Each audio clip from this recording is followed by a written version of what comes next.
చొప్పదండి నియోజకవర్గం కొడిమ్యాల మండల కేంద్రంలో బీఆర్ఎస్ పార్టీ మండల శాఖ ఆధ్వర్యంలో ఆదివారం నిరసన కార్యక్రమం నిర్వహించారు. మాజీ ముఖ్యమంత్రి కేసీఆర్ కు సిట్ నోటీసులు ఇవ్వడం అప్రజాస్వామికమని, ఇది కాంగ్రెస్ ప్రభుత్వం చేస్తున్న రాజకీయ కక్ష సాధింపు చర్యగా బీఆర్ఎస్ నాయకులు విమర్శించారు. ఈ సందర్భంగా బీఆర్ఎస్ మండల అధ్యక్షుడు పులి వెంకటేష్ గౌడ్, మాజీ సర్పంచుల ఫోరం అధ్యక్షులు పునుగోటి కృష్ణారావు మాట్లాడారు.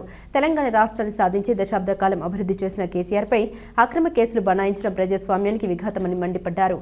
కాంగ్రెస్ ప్రభుత్వం తన వైఫల్యాన్ని కప్పిపుచ్చుకోవడానికి ఇలాంటి చర్యలకు పాల్పడుతోందని ఆరోపించారు. నిరసనలో భాగంగా ప్రభుత్వ దిష్టిబొమ్మను దగ్ధం చేసి పెద్ద సంఖ్యలో పార్టీ నాయకులు, కార్యకర్తలు పాల్గొని ప్రభుత్వానికి వ్యతిరేకంగా నినాదాలు చేశారు. ప్రభుత్వ అప్రజాస్వామిక విధానాలపై పోరాటం కొనసాగిస్తామని బీఆర్ఎస్ శ్రేణులు హెచ్చరించారు.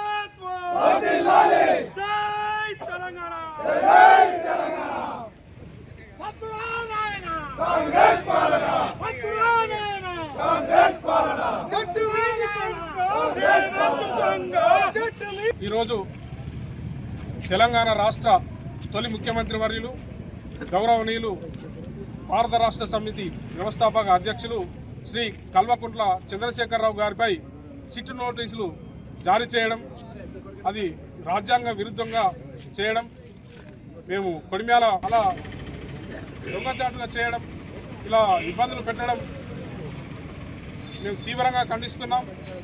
బంగారు తెలంగాణ 10 సంవత్సరాలలో ఎలా అభివృద్ధి చేశారో ప్రజలందరూ చూశారు. ప్రజల గుండెల్లో కేసీఆర్ గారు చిరస్థాయిగా నిలుచుంటారు. ఆనాడు రైతాంగం కొరకు ఎన్నో కార్యక్రమాలు.